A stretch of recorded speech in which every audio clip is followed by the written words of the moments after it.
Profile जो ये दर्शाए कि इस काम में सबसे बेहतर बंदा कौन हो सकता है, सबसे कुशल बंदा, वो है सक्सेसफुल।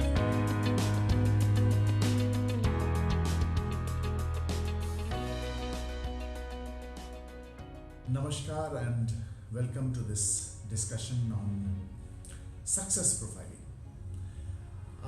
होता क्या है सक्सेस प्रोफाइलिंग? तो चलिए आज हम इसको ज़रा देखते हैं।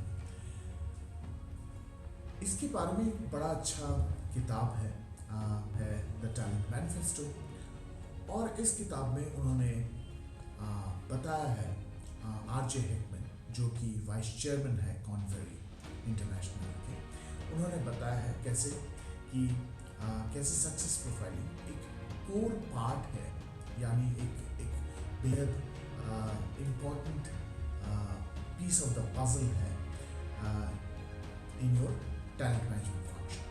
तो इसको अगर हम समझने की कोशिश करें तो बेसिकली सबसे पहले तो हम ये समझते हैं कि ये आपके उचित कार्य भूमिका के बारे में बात कर रहे हैं। यानी कि आप जब एक कार्य करने जाते हैं, तो चाहे वो आप मैकेनिक के कर रहे हो, या फिर चाहे सीईओ के कर रहे हो, चाहे आप एचआर मैनेजर के कर रहे हो, या फिर आप सेल्स मैनेजर के कर रहे हो, सबके कार्य में अलग अलग कुशलता यानी कि स्किल और अलग अलग व्यवहार यानी कि कॉम्पिटेंसीज की ज़रूरत पड़ती है। तो जैसे हम यहाँ पे देख सकते हैं, ये भी कॉर्न फेरी के 4D कहते हैं, यानी कि कॉर्न फेरी 4 डायमेंशंस कहते हैं। इस पे हम देख सकते हैं कि हम एक इंसान को यानी कि एम्प्लॉय को हम 4 हिस्सों में हम इस तरह से बांट सकते हैं कि ऊपर वाला हर हिस्सा ये दर्शा रहा है कि आप क्या क्या कर सकते हैं, राइट? तो यानी what are your competencies which includes, जैसे कि आप मेरे पहले वीडियो में भी देखे होंगे कि कॉम्पिटेंसीज का मतलब है आपकी व्यवहारिकता, बट सिर्फ व्यवहारिकता नहीं। आज के दिन में आप skill competencies, behaviour competencies, cognitive यानी रीजनिंग, मतलब आप कैसे सोचते हैं, कैसे चीज़ों की मूल्यांकन करते हैं, या फिर कैसे चीज़ों को आप ठीक करते हैं, कैसे आप प्रॉब्लम्स को सॉल्व करते हैं, और चौथा हो जाता है पीपल या लीडरशिप कॉम्पिटेंसीज। तो पहला तो हो गया कि आप जो करते हैं उसमें से आपकी अलग अलग कॉम्पिटेंसीज की जरूरत पड़ती है। दूसरा चीज़ क्या है कि आपकी एक्सपीरियंस लेवल। अब इन्हीं कॉम्पिटेंसीज में यानी इन्हीं वैचारिकता और ये इन्हीं कुशलताओं में अलग अलग स्तर होते हैं, राइट? तो किसी को किसी खास काम में वो ज़्यादा कुशलता है। जैसे कोई इंजीनियर है बट उन्होंने लिफ्ट कंपनीज में काम किया है, जैसे कि ओटिस हो गया, दीगर जो लिफ्ट कंपनियां हैं, तो ऑब्वियसली उनकी कुशलता लिफ्ट इंजीनियरिंग में ज़्यादा होगी कंपेयर टू से फॉर एग्जाम्पल जिन्होंने इसरो में काम किया है और उनको स्पेस इंजीनियरिंग में ज़्यादा हुनर हासिल होगा, राइट? तो अब आप समझ सकते हैं कैसे ये दोनों अलग चीज़ें हैं और कैसे उनकी उपयोग को समझने में हम उस इंसान को बेहतर समझ सकते हैं जो कि उस रोल में काम करेगा। और दूसरा हिस्सा जो होता है वो होता है कि आप एज एन इंसान, एज एन एम्प्लॉय आप कैसे हैं, यानी हु आर यू।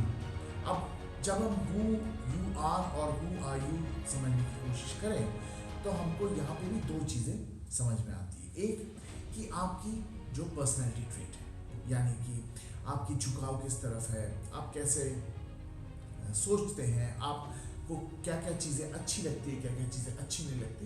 ये क्या होता है कि हम जिस माहौल में पले बड़े हैं, हम जिस तरह से बड़े हुए हैं, उसके हिसाब से कई बार हमारी विचारधारा बनती है। और दूसरा पार्ट होता है कि क्या आपको ड्राइव करता है।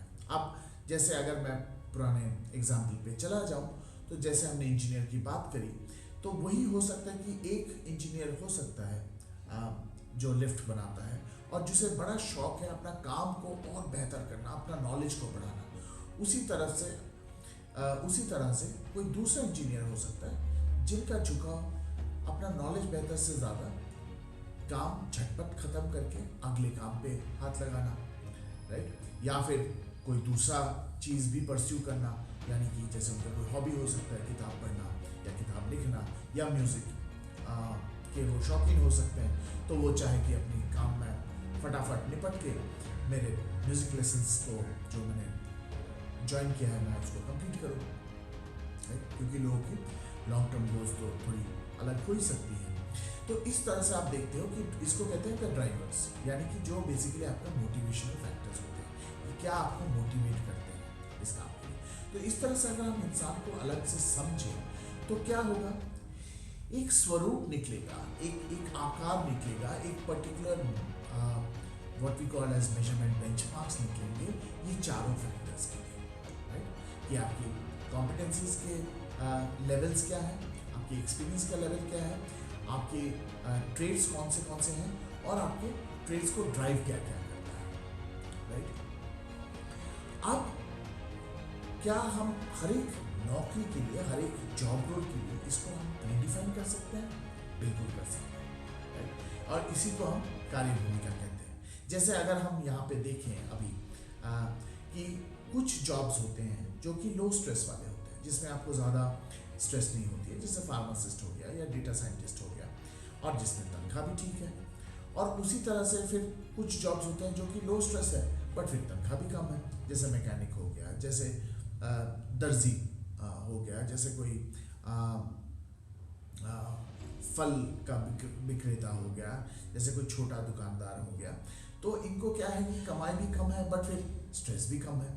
और वही उल्टा तरफ आप ये भी देख सकते हो कि कुछ जॉब्स है जिसमें स्ट्रेस भी बहुत ज़्यादा है बट फिर पैसे भी ज़्यादा है, जैसे एक वही स्पेस साइंटिस्ट हो जाए या फिर कोई सर्जन हो, राइट, कोई मिलिट्री के जनरल हो।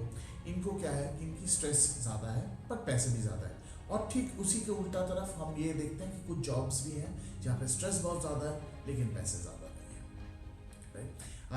यानी कि जैसे रिपोर्टर हो गया या फिर कोई टैक्सी ड्राइवर हो गया, जिनको बहुत ज़्यादा स्ट्रेस होता है सारा दिन उस शोर में, उस धुआंधार माहौल में सारा दिन गाड़ी चलाना, और इसके वजह से उनको स्ट्रेस होती है बट पैसे उतने नहीं है। यानी कि आप समझ के देखिए और आप सोचिए कि एक जॉब रोल को भी हम इस तरह से देख सकते हैं कि उस जॉब रोल में भी अपनी अपनी खूबियाँ और खामियाँ होती हैं।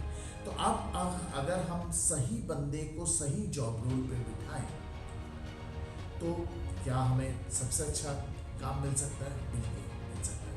तो इसीलिए इसके लिए हमें करना क्या है? सबसे पहले तो मैं नहीं कहता हूँ कि सारे जॉब रोल्स को आप खंगालें। सबसे पहले मैं कहूँगा कि आप क्रिटिकल जॉब रोल्स को देखिए, आपके माहौल में, आपके वर्क कल्चर में, आपके वर्क प्लेस में कौन कौन से वो जॉब रोल्स हैं जो कि क्रिटिकल है। उन जॉब रोल्स की फिर आप ये एनालिसिस करवाइए। मेरे जैसे लोग हैं जो ये एनालिसिस करने में मदद करते हैं। मेरा कंपनी है pexelix.com, जहाँ पे हम लोग यही एनालिसिस करते हैं और यही मेजर करके आपको बताते हैं कि आपको इस रोल में किस तरह के इंसान चाहिए। ये हम कैसे करते हैं, आप भी कर सकते हैं कि आप उसी रोल में काम करते हुए 2 या 3 जनों को अगर आप कॉम्पैरेटिवली मेजर करें जो कि अच्छे हैं, तो उनमें आप हल्का फ़र्क देखेंगे। कैसे फ़र्क? जैसे एक बंदा काम बड़ा अच्छा करता है लेकिन उसका पेशेंस थोड़ा कम है, वही एक बंदा है पेशेंस बहुत ज़्यादा है, काम भी ठीक ठाक कर लेता है लेकिन वो थोड़ा सा ढीला है, यानी कि थोड़ा लेज़ी है या फिर स्लो है। और एक थर्ड इंसान हो सकता है, जैसे मैंने कहा कि वो फटाफट अपना काम ख़त्म करते हैं, ठीक ठाक करते हैं, यानी कि एकदम सुपर एक्सीलेंट फिनिश करते हैं बट ठीक ठाक करते हैं, और उनके कुछ और शौक भी हैं। तो फिर इन तीनों में अगर आप खूबियों को ढूंढें और इन तीनों की मिक्सचर आप ढूंढें जो ये काम बखूबी निभा सकते हैं, तो इससे फ़ायदा क्या होता है?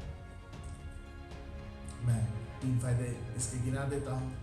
एक सबसे पहला फ़ायदा होता है कि आपको 3 आदमी की जगह पे 1 आदमी से आप काम करा सकते हैं, या फिर ये समझ लीजिए तीनों का गुण आपको एक इंसान देना चाहता है, तो फिर वो एक इंसान आपके लिए बड़ा बेहतर रहता है।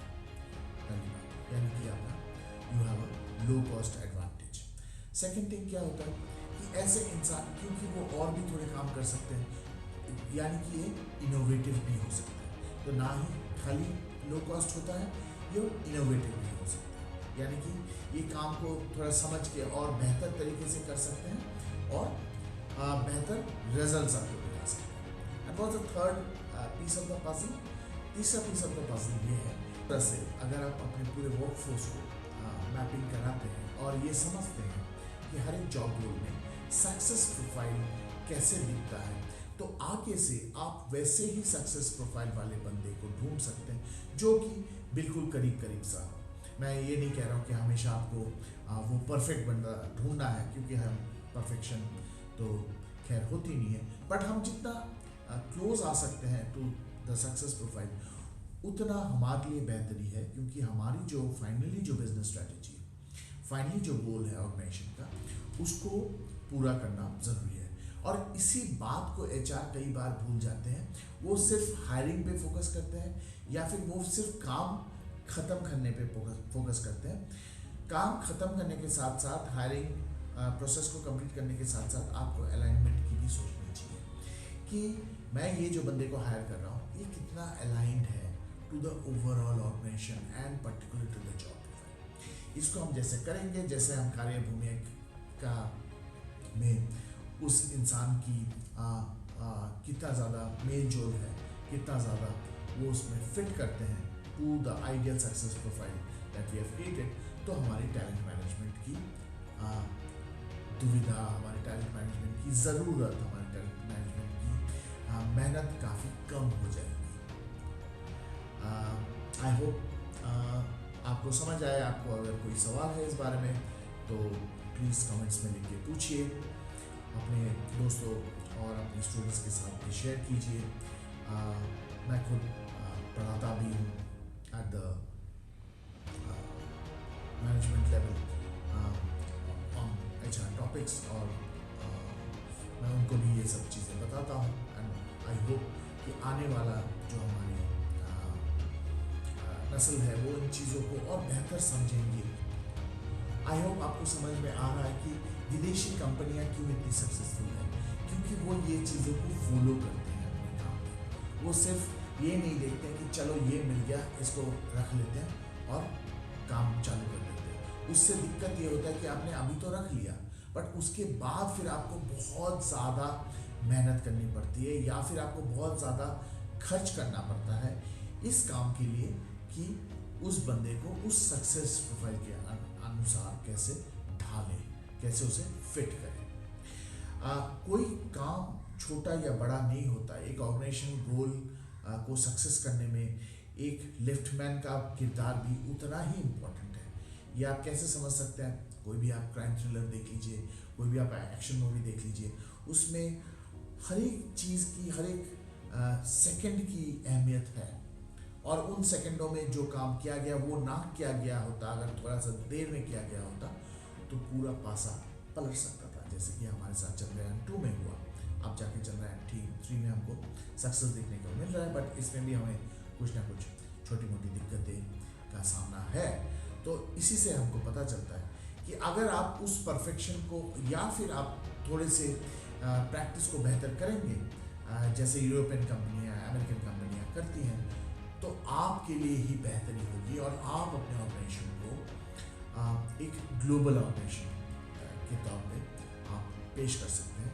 आप global customers and global clients को अट्रैक्ट कर सकते हैं। इसके साथ ही थैंक यू, नमस्कार for listening to me and have a nice day.